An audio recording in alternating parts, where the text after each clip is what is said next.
guys, welcome back to the Prison Officer Podcast. This is Mike Cantrell, and as always, I want to stop for a minute and I want to thank Pepperball. You know, if it wasn't for them, this podcast wouldn't be possible. This podcast has been listened to in over 141 countries. I've had over 200,000 downloads. There's, I think, 113 episodes up right now. So, you know, all that information, all the people we got to talk to, the great leaders, the great trainers, the people who've made their mark in corrections, that wouldn't be possible without Pepperball. So if you get the chance, go to www.pepperball.com and just tell them hi, tell them thank you, that you appreciate the fact that they sponsor the Prison Officer Podcast. Now, here's what I want to talk to you about this week.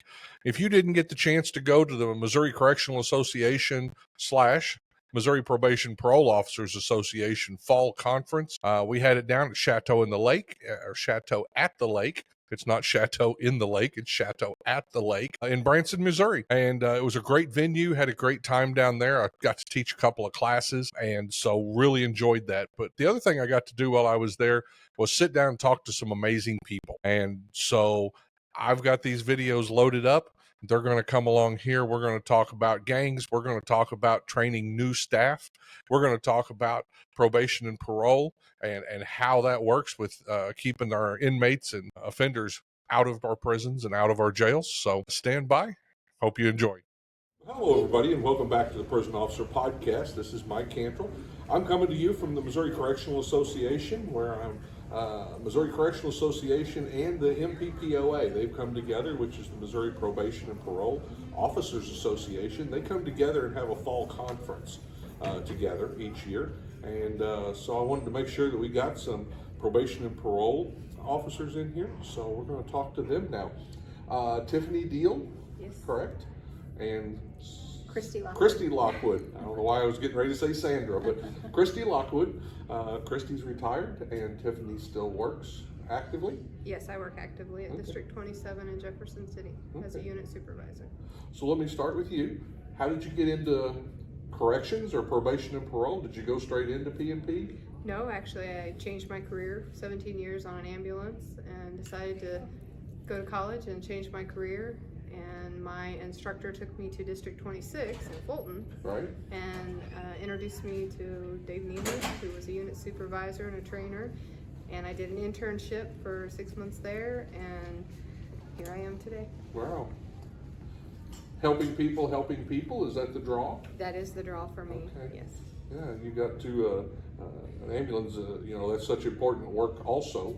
But so what did you think when you first came into this? I mean, they're a little bit the same, but they're totally apart. Well, instead of it being like an emergency, like you go in and you help when you're on an ambulance, right? It's somebody's emergency.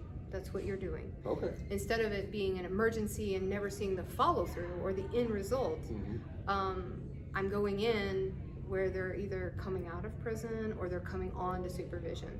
So it's kind of their emergency, right? Because it's changing and it's made an impact on their life. And so we get to impact and hopefully see that huge change through the time that they're with us to be successful community members. Yeah, I remember one thing that stuck with me. I started at Missouri State Penn in 1992, and I don't know, 6 months, a year in, I helped the sergeant escort a guy who was getting out.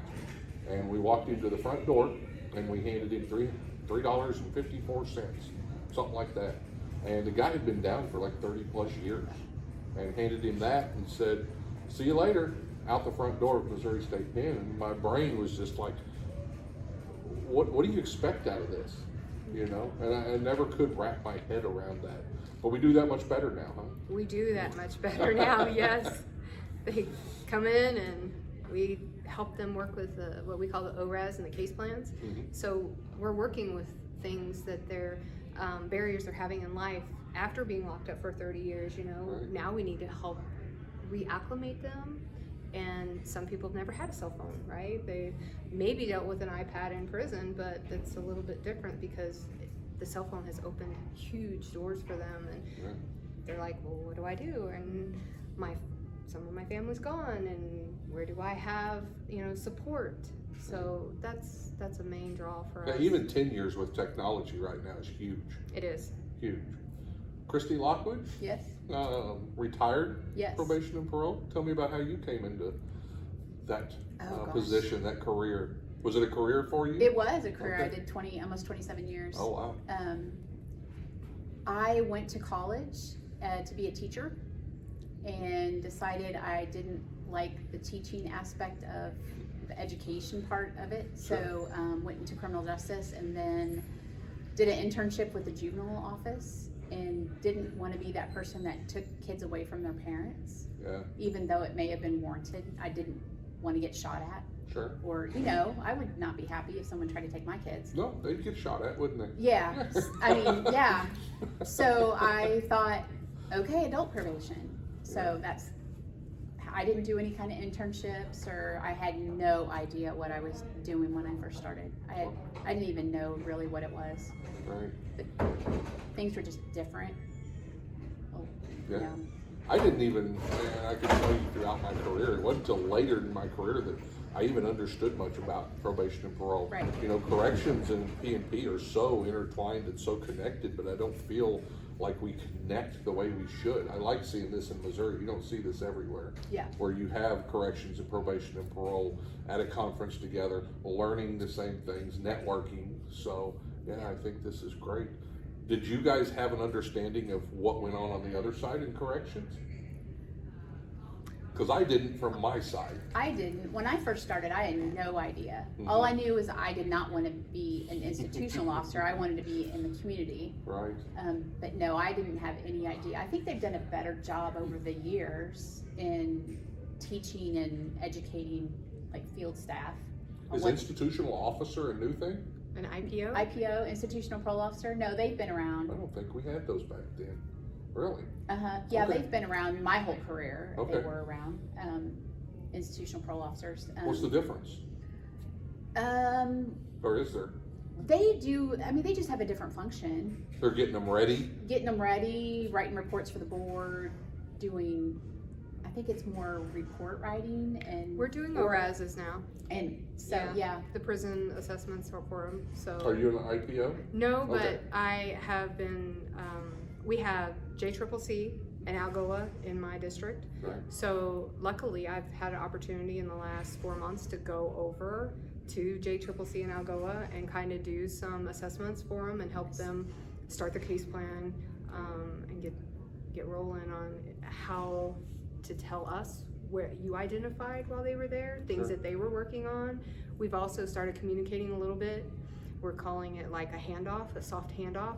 So they're trying to call us before they come to us and let us know, hey, we've recognized there's no transportation because there's no driver's license. Right. We've recognized even though they're coming there, they need to change their person, places, and things, so there's no real family support. Yeah. These are some identified options that are coming out. One of the things I saw in the feds a lot, of course I worked at Federal Medical Center in Springfield, a lot of mental health, was there was guys who were going to the street, but if they had mental health problems, that's a special challenge for you guys, isn't it? Yes. Trying to find a place to put them, find some place that wants them. But if they're coming out and they're on medications, that's that soft handoff. Yeah. And we know, they're telling us, they're enrolled in MAT services. Mm-hmm. Can we get them hooked up with another, partner who has MAT services? So we're kind of getting that going, that ball, right before they ever come out, which is nice because, again, it's a hand up for us and a hand up for them. Yeah. And that's such a change. That's such a change from when I first started. There was no communication between the field and the institution. So that's a positive thing that's happened over the last 20 years, probably. Well, Mr. More so Mosley, even in the last 10 years, really. That's been a huge change. Mr. Mosley's really pushing that lately for us to make sure that you're doing those soft handoffs, that you're having that communication, because it's the success Absolutely. of our clients. Most mental health, and I've dealt with a lot of, people with severe mental health problems, but the minute they got out of prison, well, I've been telling them for years, I'm fine. I don't need this. So if you don't have somebody watching them, I was sitting one night and the lieutenant and I were working, we got a call from Oregon. And it was like, best we could tell, this guy was last with you, and you can hear him in the background. I can hear the inmate in the background, who's been released like 6 months ago, and he's just losing it. And they're like, what did you give him when he was in? They were just at their wits' end. Yeah. So you see the way we drop the ball on that sometimes. So that's good to hear. It's good to hear we're doing a better job. What's one of your biggest successes? What do you remember? One of my biggest successes was about April this year. Prior to being a unit supervisor, I was an officer in District 6. Christy was my supervisor. And I had a client in the Improving Community Treatment Success Program, which is the ICTS. And I was at Golden Corral, and there was about 4 of my previous clients there. Right. And my husband and I were eating. And so one is like, hey, and I'm like, hi. Because I try not to, I let them lead that, right? Right. And so here she comes and she's talking to me and stuff, and then the others come by, and then the male client, we worked so hard. My partner and I, we would leave and they'd say, hey, we can't find him, he's not in groups, whatever. And we would go and we would find him, and we're like, come on, you know. And he said, I just want to let you know, I've been 8 months clean. I graduated out of supervision in January, and I owe everything to you and Becky, and I just so much appreciate it. And he gave me a big old hug, and that I carry that with me because that is one success story that you don't always have. Absolutely. So yeah, he was awesome. That's awesome. How about you? Long career, you surely have a success story that you remember. It's the same program. Oh, is it? And it's not really a specific Hold on just a person. second. Hey guys, we're recording here. I'll cut that part out. Thank you. It's the same program. It's the same program, ICTS. I was a supervisor over that program.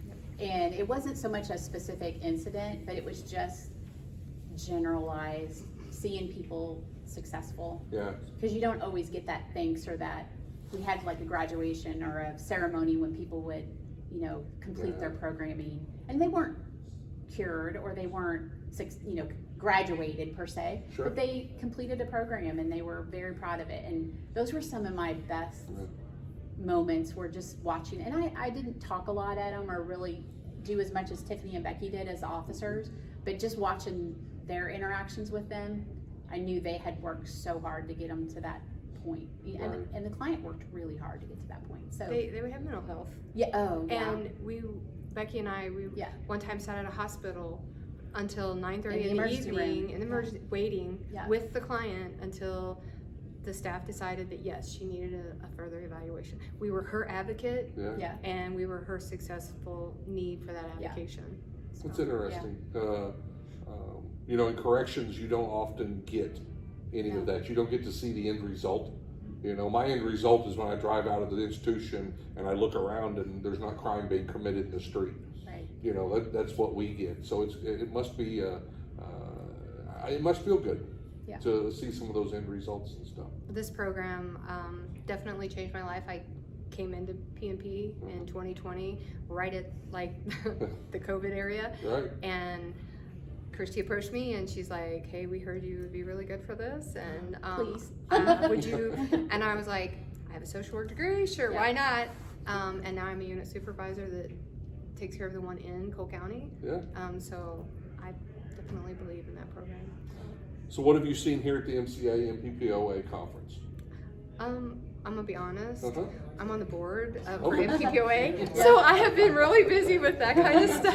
Putting on the conference. Putting on the Trying to keep conference, up. yeah, Absolutely. and answering because I am kind of in my office holding the caseload to help out some of my staff, so I've had to answer phone calls and stuff. All right, I'll be back. Well, thank you so much for stopping by and talking to us. And, Absolutely. Fascinating stories. Thank you. Great meeting you guys. It's good to meet you. Thanks, everybody. Oh, nice meeting you. Nice to meet you. Excellent. Well, welcome back to the Prison Officer Podcast. This is Mike Cantrell again. I'm sitting here with Chelsea Spackler. Is that correct? Yes. From the Missouri Department of Corrections. I want to talk to her because they're doing some really interesting stuff with training and the way they're training the new recruits. And so welcome to the Prison Officer Podcast, Chelsea. Thank you. I'm happy to be here. When did you get into corrections? Tell me about that. Well, 1997, I started out at the Farmington Correctional Center, not in a traditional role as an officer. I started as a substance abuse counselor. Okay. And I worked out there for a couple of years, and then Northeast Correctional Center opened up, and I went out there, and I became what old heads would know as classified with the Missouri correction system. And I just kind of worked wherever they'd give me more money at that point. Yeah. Farmington was a fun place to start at in 97. Yes. Were they still doing all the shock stuff down there? Yes, they had shock treatment. They also had the regimented discipline program. Right. And we had saturation housing from all of the offenders that had been returned from Texas from our cell lease program, because we didn't have enough prison beds to house all of the offenders that we had sentenced for a period of incarceration. I was on that initial trip when I was on Sea Star. Yeah. And we went to Crystal City, Texas, and 24 hours straight back, and that was a whole mess back then. Yeah, I think their first stop might have been Farmington Correctional Center. I know that we had several hundred of them there. And, wow. They came back not so happy. So, my first year and a half was not really, I guess, in a substance abuse counselor role, because I counted, I inspected, I escorted, I did all those things just without the uniform. Sure. Yeah, it was nuts. So you did that, and then how did you get into training? Oh gosh, let's see. 2007. Okay. So we're talking 10 years later. I just decided I had a bigger impact. I could reach more people through the training department. I worked my way up to functional unit manager, and I felt like I was making a difference in the housing unit with the people in the housing unit and the staff in the housing unit. But I found my true calling when I was being an adjunct trainer for the Missouri Department of Corrections, and I just got a lot of reward from feeling like I was making a difference with more people. Absolutely. Yeah. Yeah, that's, I teach new staff, and one of the things I talk to them about, whatever it is, you've got to find your passion. Yeah. You can't do this job forever without a passion. Yeah. And training was what became my passion. Yeah. I didn't like my first few years as a correctional officer. Oh, I didn't feel like I was accomplishing anything, And then when I got into staff training and seeing the results and how I could impact people. Yes. So it's kind of the same thing. Yes, Yeah. definitely. Yeah, you just get more reward for your effort, I think, when you see people succeed, or you see people promote, or you have someone just randomly come up to you one day and say, hey, I know I give you a hard time in class that day because I hate being in class, but let me tell you what happened and how that class saved me, or how that class helped me. Funny story. Sure. So I go to church in a neighborhood that's kind of rough in St. Joseph, Missouri. And I was walking to my car through this neighborhood after service, and I see a taxi whiz by me, stop, hit reverse. And I'm like, uh-oh, what's coming? Sure. And this lady in the backseat rolls down her window and she starts screaming. She's like, hey you. And I'm like getting nervous. I'm like, oh no. And she says, you spoke at my graduation. I remember you. I loved your speech. It made a difference. So she was a new hire that just saw me walking down the street and had to let me know I made a difference for her. You're getting ready to retire, and you mentioned that. One of the things that surprised me in retirement is how many phone calls I've gotten after retirement with people just wanting to, hey, I got this promotion, hey, I appreciate you investing in me and that type of stuff. So I hope that happens for you too. Oh, I hope so too. Yeah. Deciding to retire is probably the hardest decision to make. I know everyone works for it, going, the day I'm eligible, I'm out, but the day that comes, you're going, I'm eligible, but what's next? Right.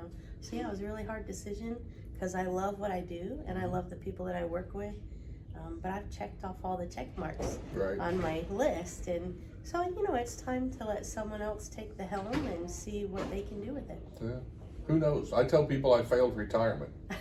I'm still, I go out all the time and I'm teaching correctional officers, law enforcement, and I'm working as hard now probably as I was then. Podcast. I love it. Yeah. So tell me about where are you at now? I'm at the Academy for Excellence in Corrections, located in Cameron, Missouri. Okay. And I'm that used to be Crossroads? It used to be Western Missouri. Western Missouri Correctional Center. So Crossroads is still there. We share Perimeter Road. Okay. And so we retrofitted a prison into a training academy. Right. That is, let me tell you what, I've never seen anything like it. I've never heard of anything like it. Our leadership here with the Missouri Department of Corrections is just so innovative in their approach on how to help staff be the best they can. And our mission and vision statement the vision part of that statement is providing excellence in corrections for a safer Missouri. Sure. And so this Academy for Excellence in Corrections helps everyone in the state that hires in a custody role learn our standard of what we expect excellence to be. Right. And so we're truly investing in the future of the Missouri Department of Corrections by having this opportunity. I mean, how many places get an opportunity to close a prison? It's still viable enough to turn into a training center, and then retrofit it with all of this modern equipment. And I know people are like, oh, I'm going to have to live in a cell, but let me tell you what, they're unrecognizable. Right. They are nicer than hotel rooms, I would say. And the people that stay there are like, yeah, this is really nice. And they're almost equivalent to like a college style dorm room now. Yeah. Well, you called it immersive training. Yes. So tell me what you've hired on with the Missouri Department of Corrections. Tell me what's going to happen. Well, a whole lot's going to happen. That's true. It's a 7-week process from start to finish. So it's not really different than what it was before. It's just now, instead of doing a chunk of it here and then doing the other chunk here, it's every other week they're doing something. So they'll do a week at their work site of orientation, important paperwork, some e-learning modules online to prepare them for when they come to Academy. And then every new hire, regardless of job title, is going to do a region week of training. And so each of the 3 regional training centers in the state give every single new employee the same program regardless of where they're going to go work. Okay. Then they do a worksite week, again, regardless of where they're going to go work. And then our corrections, our custody officers, they all come to the officer academy at the Academy for Excellence in Corrections. And when they get there, the first thing they get is the best part of training, the most entertaining, funnest part of it all. They get all the rules. Right. Yeah. And then they get a tour of the facility, because you know that the facility, we're not using the entirety of it for the academy.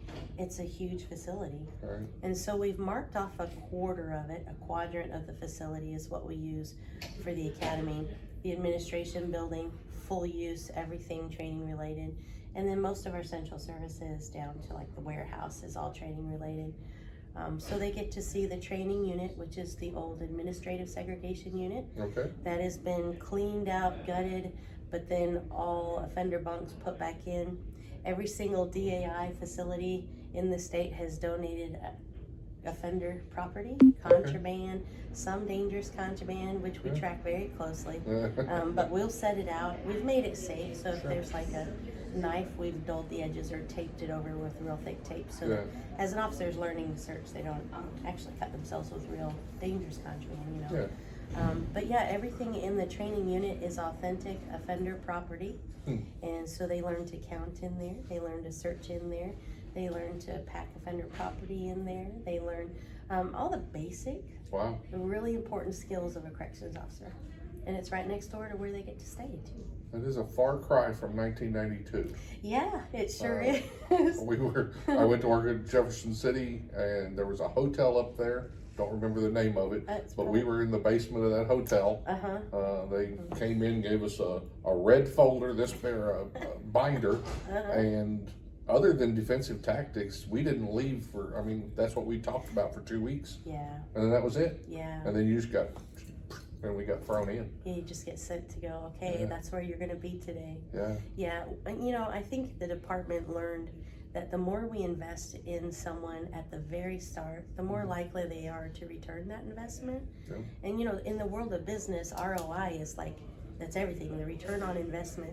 And so our hope is that we get a return on our investment by having a well-trained cadre of staff that are interested in staying and helping get the Missouri Department of Corrections to be the forefront of corrections. You know? Yeah. One thing I've learned since retiring and going out and training and talking to sheriffs and wardens across the nation, we talk about having this problem with retention, but it's not the retention. Everybody keeps throwing money at it, and everybody keeps throwing this type of stuff at it. The thing I see the most is whether or not the staff feels safe when they walk in. If they walk in and they feel like if they've got the skills to deal with whatever comes at them, and I remember that. I mean, we just got thrown in. We didn't have skills taught to us. I was mortified the first time I did a PAT search because I had It was in a dining room, Yeah. you know, and I had 100 offenders watching me Right. do it completely wrong on another offender, Yeah, you know, and so that's embarrassing. And, sure. you know, and that doesn't happen. It should not be happening now if the program is being followed. Yeah, Because after the first week with us, then they go to their work site, and the on-the-job component, it follows. So they have an OJT checklist, is what we call it. right. And we go over all these critical skills in the 3.5 days of a week that they're with us. And then they go to their work site, and now they do that checklist with the skills that we have given them time to practice without the audience. Oh, You yeah. know, practice to get hands on, and then they get to perform those with their field training officers at their work site.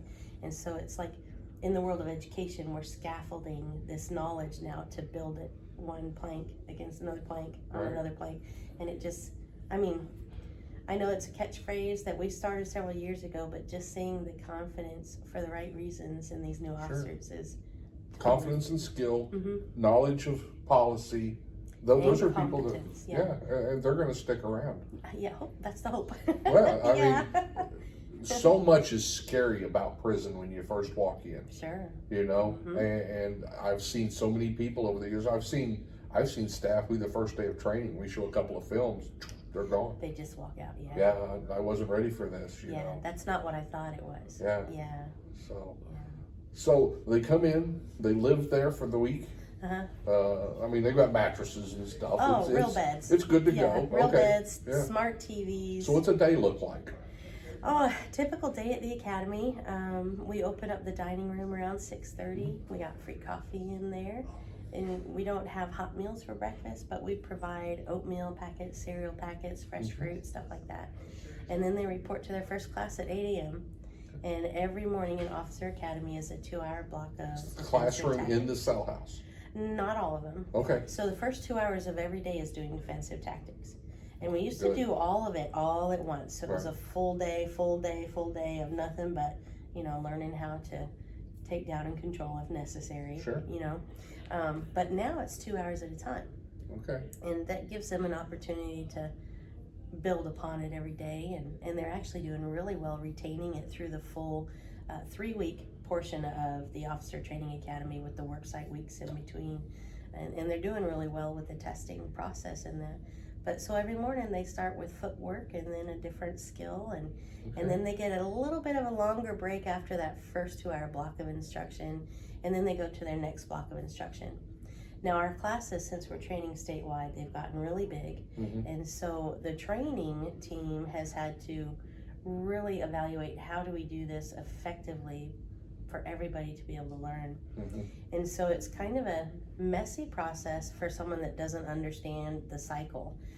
But we break the groups into cohorts, and we usually assign it by color. So we may have an orange cohort, a yellow cohort, and a green cohort. And it's about 50 cadets per trainer. Okay. And then so they will rotate through those modules of instruction throughout the day so that we don't have all 200 cadets in one spot at the same time. Right. So like we could have from 10 to noon, we could have 50 cadets out in the parking lot learning how to do perimeter checks, fence checks, all of that stuff, while another 50 are in the training unit learning how to count, while another 50 are in food service learning how to search and just monitor eating a dining room, or maybe they're in the visiting area learning how to handle the different things that can happen in a visiting room. Yeah. So they rotate through that, but they all get the same modules within the same day. They just rotate every 2 hours from one section to another to another. Yeah, makes sense. Yeah. So my first interview, and I've talked about this in my book, my first interview, HR asked me, have you ever had a felony? Do you do drugs? Right. And there was this old crusty captain sitting over there, and she said, do you have anything for him? He goes, you ever been in a fight? And I didn't know how to answer it, I was like, maybe. He's like, you ever win any? I said, a couple. That was it. That was the only question that custody asked me, and I was hired. They put you on the front man of a 5-man team. They didn't did immediately. Yeah. Yeah. So the world's changed. I'm glad to see that. I can't say enough about making our staff feel safe inside. That's such a huge thing, Yeah. and that sounds like what you guys are aiming towards and Yeah. giving them the knowledge and the abilities. Yeah. I will tell you that the Missouri Department of Corrections gave me better defensive tactics than I had at any other place back then Really? that I carried through my entire career. Yeah. We hear that from a lot of individuals who've come to us from military or other corrections departments in other states. That they're very grateful for the training that we, Cool. Yeah. Well, thank you so much for stopping by and, Oh, thank you. and talking to me. And Yeah. I really think we're doing big stuff.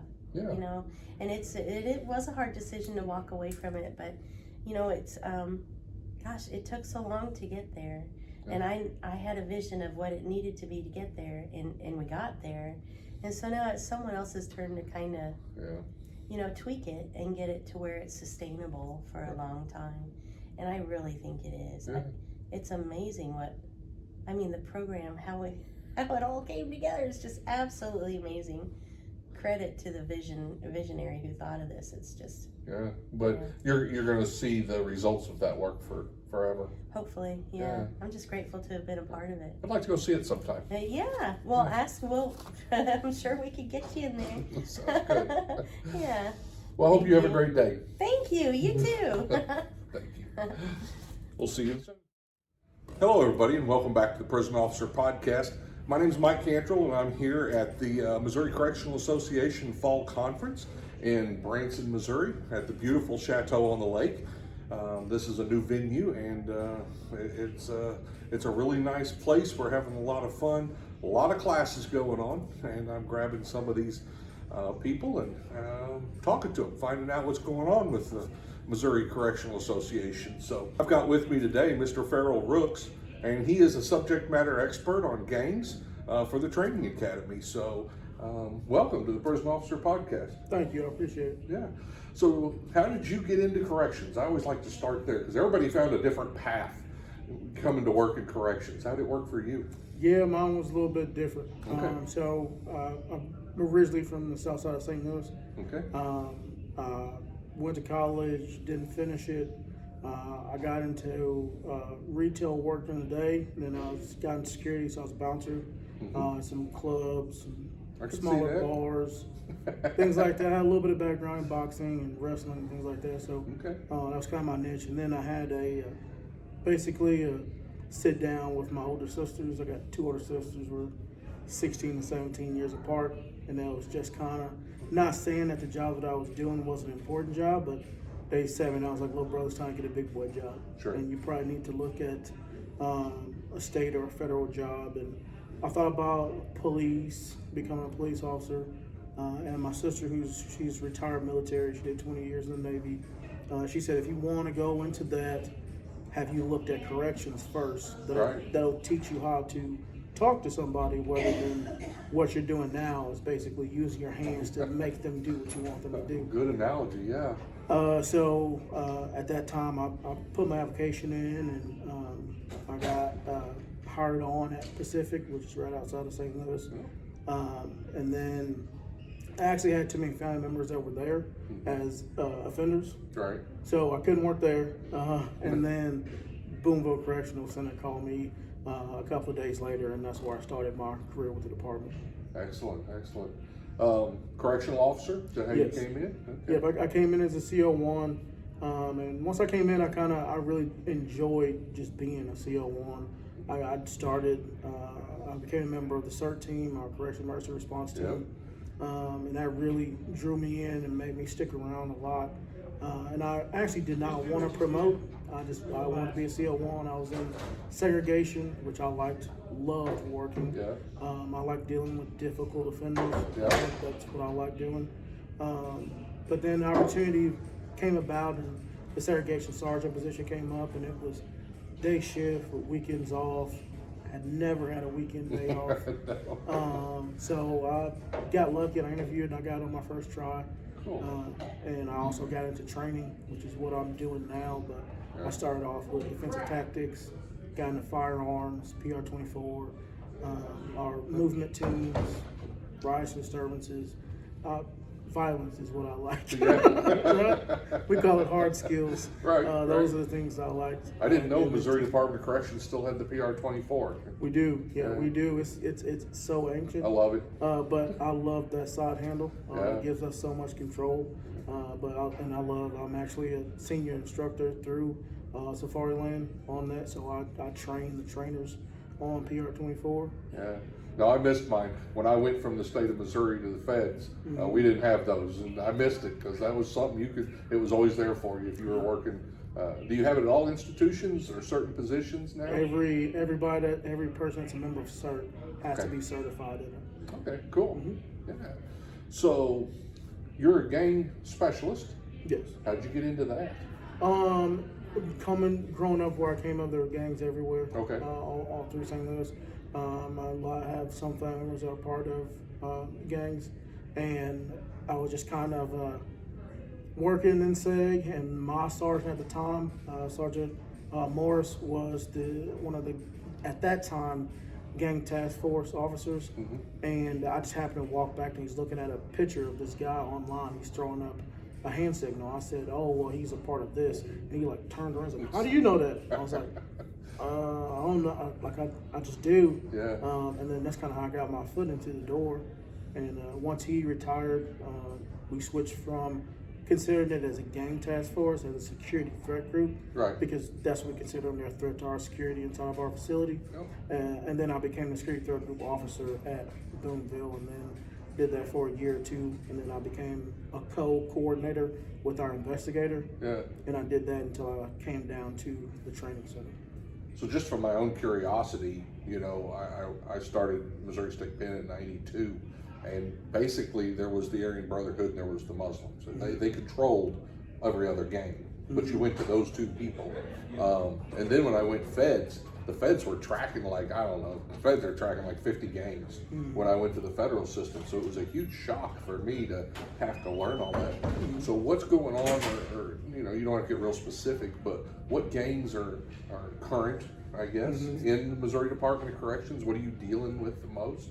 So one of our most difficult gangs that we deal with is a security threat group called Family Values. Yeah. It started off as kind of a white separatist group, but now they've evolved and they keep on evolving. Those are the ones we probably had the most difficulty with. They're very well versed in manipulating staff. Yeah. Very good at that. We also have a large population of gangster disciples inside of Missouri Department of Corrections. Chicago-based mainly. Chicago-based. So St. Louis makes the sense they're coming that direction. Yep. So we have a large group of that, but we're also dealing with these hybrid gangs, which are a combination between street and prison gangs. That's really coming up, and I think they're going to be the next big thing. Okay. It's not like it was back in the 60s, 70s, and 80s, where it was Bloods and Crips, and that was it. Right. Because a lot of these organizations, like the Gangster Disciples, the Crips, they started back in the 60s.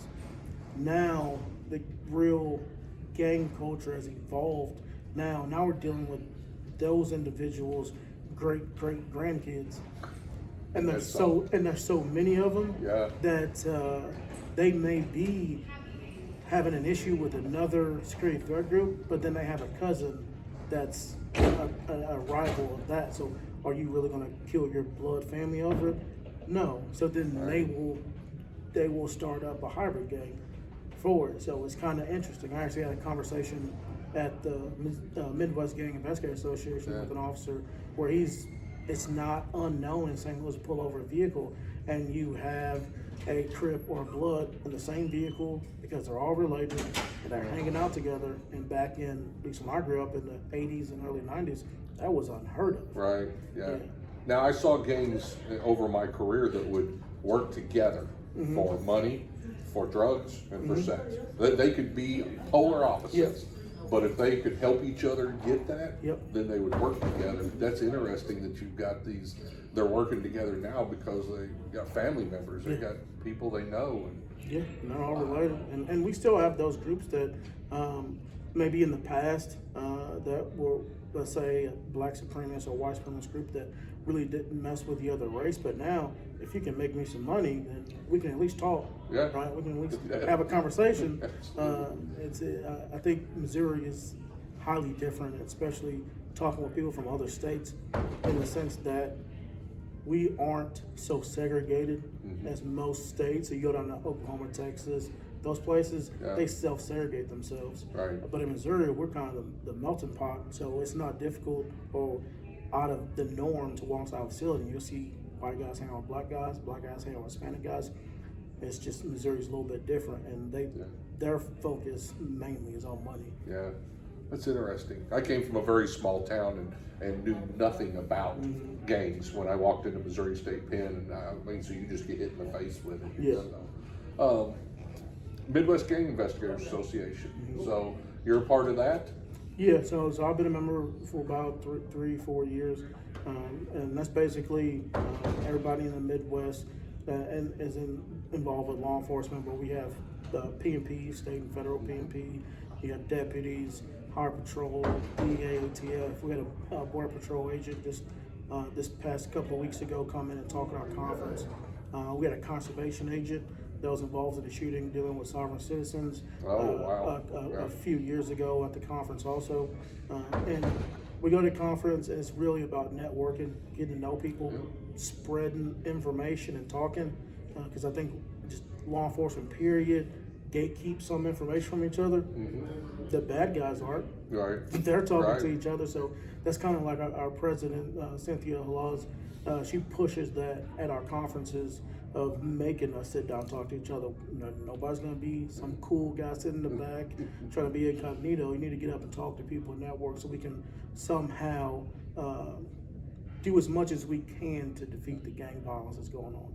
Do you think general law enforcement understands how much intel travels through corrections? I think they're starting to realize Starting it. I think they're starting to realize it because the outside law enforcement, our patrol officers, they have a very, very dangerous job. They have a mortality rate way higher than corrections, but they only deal with those offenders for a short period of time. Right. And then they come to us, and they're with us the majority of their incarceration. We know more about them than their mothers do sometimes. Way more. Way more. I have offenders that will be stuck in my mind forever, that they could be walking in front of me at Walmart. I can tell you exactly who they are, what their mentality is, when they're upset about something, when they're angry about something, when they haven't eaten, when they're on dope, when they're off of dope. And I think that information, getting it to outside law enforcement, is going to help them become safer when they're dealing with these guys when they're out on the street. Absolutely. Especially even our own P&P staff that are out on the street, and when they're going to do a home visit, and they're walking to a home where they don't know what's going to happen when the door opens up. But if they had some information prior to them getting there, maybe I need to know how to sit down and talk with these individuals. And then some of the classes I taught when they bring up the outlaw motorcycle gangs, I inform them that if you sit and you talk to one of those guys and you call them a gang, you shut down the conversation. They're not a gang, they're a club. Right. In their world. In their world, yeah. Right. So just knowing a little piece of information like that when you become involved with the security threat groups helps you be safe when you're dealing with those guys. Is Missouri still pretty? I know motorcycle clubs have been a problem in Missouri for a long time. They still are? Oh, absolutely. Okay. We had a big shootout in Casablanca a couple of years ago down on the strip at the lake. That was between the Galloping Goose and the Mongols. And we've known forever Galloping Goose pretty much runs Missouri. That's who's in charge. And they've been hit with a RICO case last year. Their current president is now in custody of Missouri Department of Corrections. Okay. So they're still very much active in Missouri. Yeah. Interesting. People, they hear that name and they think, if you laughing. don't know, But for those of us in the know, we've been dealing with them for years. One more thing. Missouri Correctional Association board member. Yes, sir. Yeah, how'd that come about? We have the old president. Her name is Becky Ehlers. She was, when I first started with the department, she was the deputy warden at Bivouac Correctional Center. Okay. Then she became the warden, and she retired, and then she stepped down, being the president of MCA. I really didn't have that much knowledge of it, and she called me one day and was like, "Farrell, I think this is a great opportunity for you. I think this is something that the association needs. You're young, but you've got some time in. You've got a lot of experience with dealing with serious situations. You also have a lot of experience with just talking to people, talking to staff, bringing staff together. I think you'd be a good asset to the association. And honestly, at the time, I said, "No, Becky, I'm busy. Like, I got a lot of stuff going on." Yeah. And then she called me again and was like, "Listen, you've had some time to think, but I think this is a good opportunity for you." And at that time, I just started at the training academy, and I said, "I'm still real busy." And 2 or 3 days later, she's gonna come in for hearing this. I got an email saying, "Welcome to Missouri Department, the Missouri Correctional Association." And I called her. And it's called voluntold. Pretty much. Yeah. And I went to the spring or the fall symposium, or the spring symposium, and it was about security threat groups. Oh. And so I went through that, and then afterwards had the meeting and realized, yeah, this is what I need to be doing. This is something I can add to my plate to help out with corrections, not only just in Missouri, but nationwide. Cause we can network with each other, we can talk with each other to do the best we can to make it safer for not only our staff in corrections, but we're the last line for the public also. Yeah. Us being safe means our public is safe too. Yeah. Wow. Fascinating conversation, Farrell. Thank you very much. Yeah, I appreciate you coming on here. I hope to, maybe we'll get you on for a whole episode sometime. Hey, I'm fully okay with that. I'd love to talk to you some more. Yep, I appreciate it. Have a great day. Thank you, you too. Thank you, guys. Hey, before we go, I'd like to take a minute to thank one of our sponsors. Omni Real-Time Locating System is a company I've been working closely with for years. I'm proud to be a part of this innovative team that's developed the best real-time locating system on the market today for your jail or prison.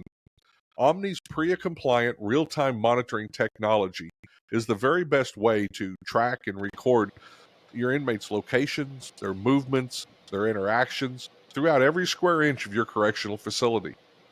Imagine getting an alarm the second an escape happens, or an alert that lets you know when an inmate's heart rate drops below a set level.